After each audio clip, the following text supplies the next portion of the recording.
Hoje nós aguardo invitar como Ministro de Saúde para a celebração do 105 aniversário de Jeugd Gezondheidszorg, em presença de Sua Excelência Governador de Aruba, Sr. Alfonso Bucau, também está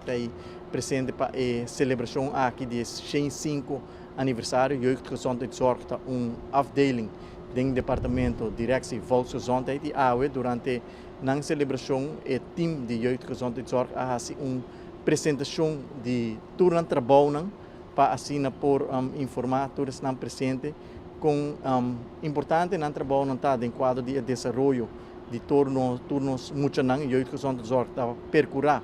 para a saúde e bem-estar de nós muitos não somente a saúde física, sino a saúde emocional também, qual é importante e a saúde social de nós muitos não está visitar a escola regularmente que me não pode identificar em caso não que trata de violência doméstica ou maltrato de muitos não pode identificar essa aqui early detection hope trempang e pensei na tarefa assim é importante não suministrar vacuna na nós muitos não dando informação na nós muitos não riba vida saudável riba participar ativamente na moção que me não unit muito importante para o desenvolvimento de todos os de 0 até 19 anos e pensei também a unit de JGZ em quadro de celebração nós estamos presente seguro sustentando na iniciativa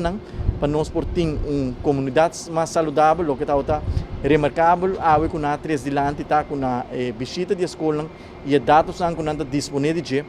tudo muito não que está escola básico entre 5 e 10 classe 45% de não está sobrepeso tem problema com obesidade e pensei nós como ministério também começar com uma clínica para atender que pessoas que tem problema com obesidade que nós está contente com nós portar até a autoridade presente para presenciar a apresentação ampla com a award do nós quero felicitar Jeugd Gezondheidszorg com o 105 aniversário e agradecer cada de nós para todo o trabalho que nós fazemos com paixão para ajuda e guia nós muitos não somente de maneira para a saúde física, para a saúde emocional também, que é importante foral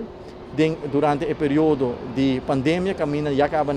a indicar a identificar tem mais muita que a mesmo confrontar com o problema com saúde mental para motivo de crise de Covid-19. Então,